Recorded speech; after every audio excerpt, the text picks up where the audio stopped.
Le dialogue politique, ce n'est pas la conférence nationale, ce n'est pas une assise nationale.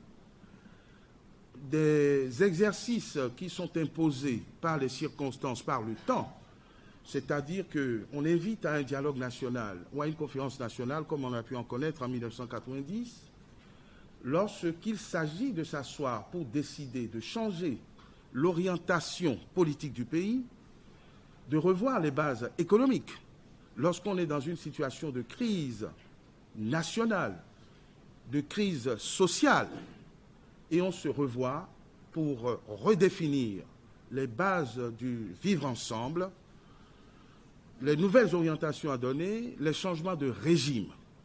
C'est ce qui s'est passé en 1990, où on a dû arriver à cette conférence nationale dite des forces vives de la nation, parce que les fonctionnaires étaient sans salaire, l'administration était paralysée, l'économie était totalement asphyxiée, exsangue, et vivre dans notre pays à ce moment-là, pour ceux qui ont pu connaître, était devenu difficile, voire impossible. C'est ce genre de situation, de circonstances qui appelle à un sursaut national et qui invite à une discussion de toutes les composantes de la nation pour trouver une sortie ou une solution de sortie de crise. C'est ça la conférence nationale, c'est ça le dialogue national qui requiert la présence de toutes les composantes ou de la plupart des composantes de la nation. L'exercice auquel le gouvernement du Bénin et son chef convient la classe politique, c'est un dialogue politique.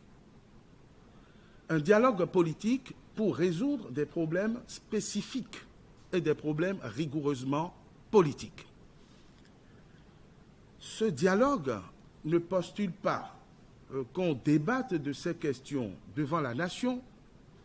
Ce dialogue politique ne postule pas que tout le monde s'y invite. Et je veux faire référence à la société civile dont certains représentants ont des revendications qui ne rentrent pas dans le cadre de ce dialogue politique, parce que la politique, ce n'est pas l'affaire de la société civile. La politique, ce n'est pas l'affaire du clergé, par exemple.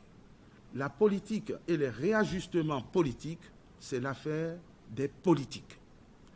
Et il y a un cadre constitutionnel qui est défini pour ceux qui peuvent prendre part au dialogue politique. C'est notre Constitution qui le postule et qui confère à la classe politique et plus précisément aux partis politiques le quasi-monopole d'animer la vie politique.